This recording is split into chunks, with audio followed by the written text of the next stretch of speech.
Happy Homebrew Wednesday. This is the Peter's Mild. Came out at 4.7%. It wouldn't get past 1.022, so I just had to go with it, crash chill it, and get it kegged. I got it kegged this morning, and so I thought I'd wait till now and why don't we try? It obviously needs time to clear, etc. This is the very first pour from it. Nice head, by the way, look. Once again, I think actually with it being quite malty and probably quite full of protein, I suppose, still, because it only crashed down to 5.5 degrees, I think it was, because it's just sat out here. I only did the up to 30 psi shake for about 2.5 minutes rather than the full 3 minutes, so it's come out with a good head, reasonable carbonation on that, nice creamy, sort of off-white colour, smells malty.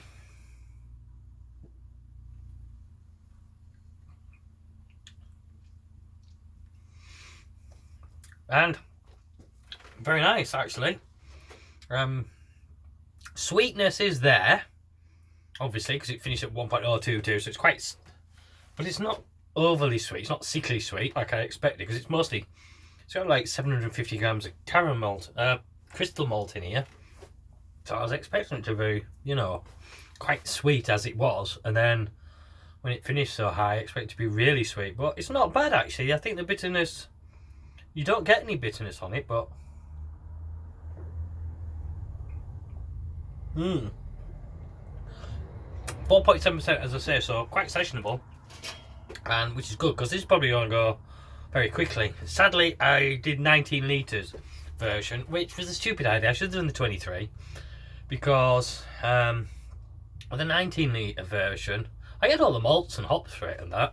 I just thought, 19 litres is perfect for a keg. No, I forgot about blooming all the loss from the boil kettle, obviously. I think there's about 2 litre loss there. Then the loss from the fermenter, I lost maybe a litre there, half a litre. So I've ended up with about 16 litres, which is a bit disappointing, really. I could have had a full keg because it's actually really nice. I'm quite pleased with this. I do still have a bottle of the Ruby Mild from the last one, so I'll give this hopefully a week or so. It'll have cleared up, and then I can do a sort of comparison between the two, see how they both compare. Obviously that's had plenty of conditioning time and has been bottled for a bit, so that's the last of the original Ruby Mild I did, the Ruby, and this is the Peter's Mild, which I say I'd give it a week. It cleared up nicely. Any other news? Yes. Going from my Sunday episode, which, if you watched it through, well done, marathon man, because it was about 43 minutes, I think I did, just me waffling on. I had a comment on there from Eavesbury Garage about the Philly Sour yeast, and I was saying it was had lactoin and such, and it doesn't. No, I hadn't made it properly. I hadn't looked into it as much as I should, and I have now looked a bit more into it. It's Lacanaceae. I can't remember the second part of it, but yeah, it's a Lacanaceae yeast, which is a yeast in its own right. Discovered in Philadelphia in a cemetery, I believe. Well carbonated. There, a bit of Graham. Cheers, Graham. Everything for Graham there. So it's a completely different yeast strain to what you used to. It's not Saccharomyces.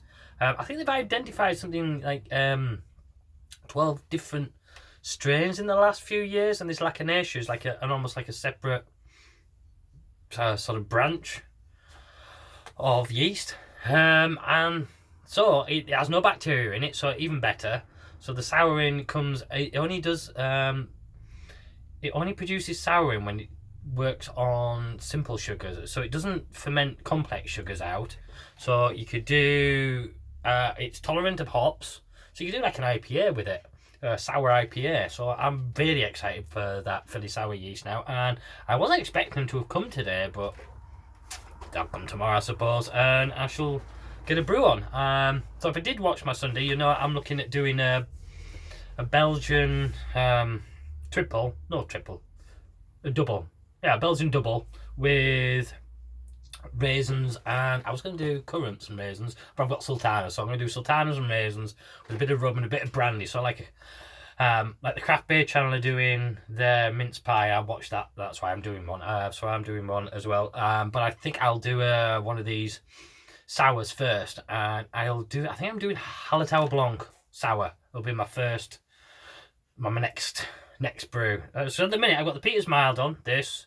The Citra Jane's Last Dance, which is very nice, 5.5%, and the Black Forest Ghetto, which is the cherry chocolate stout, 6%, which I've been very, very careful of. I'm like have like one glass of it every 3 days or so. If I can help myself not to, I will. So I'm pleased I've got this Peter's Mild on now, so it will stop me really wanting to go in for it, because I don't know about anybody else, but I'm like, I'll have a hoppy beer, I'll have a couple of pints of hoppy beer, and I'm like, what a dark beer. Or I'll have a couple of dark beers, I'm like, what a hoppy beer. So having the two on, it's good, because I can now leave the Black Forest Ghetto alone a bit, because it's actually coming really nice now. The chocolate's starting to come through a bit more. I mean, the cherry's still there. Christmas, the elves do Secret Santa thing.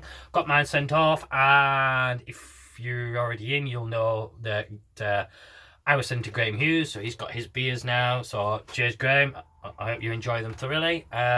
Ruby Mild and the Cherry Chocolate Stout. I'd have sent you something else. I had another pail on the 7 Dead in Idaho, but I poured it, got rid of it, because it was fucking awful, really. It was getting worse by the day. It had a bit of an odd thing about it from the start, and I wasn't enjoying it, like a twang.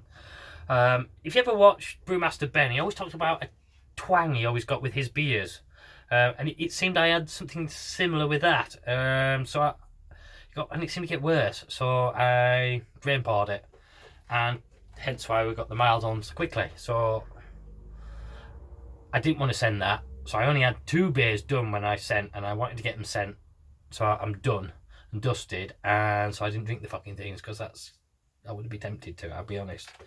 So that's it, really, I think. As I said, I've got the Philly Sour and the Verdant yeast to come, and so we'll be doing the Hallertauer Blanc Sour, I think is the first beer I'll do. Then I'll plan to do this double with raisin sultanas and brandy and a bit of dark rum. What else is after that? I might look at doing an IPA. It's the Verdant yeast. I haven't done one in a couple of years now, and I'm itching to do one now, so I'll have a go at that. But I think that's it. 8 minutes, that's a long waffle. If you got this far, thanks for watching. Cheers. I'll catch you in the next one.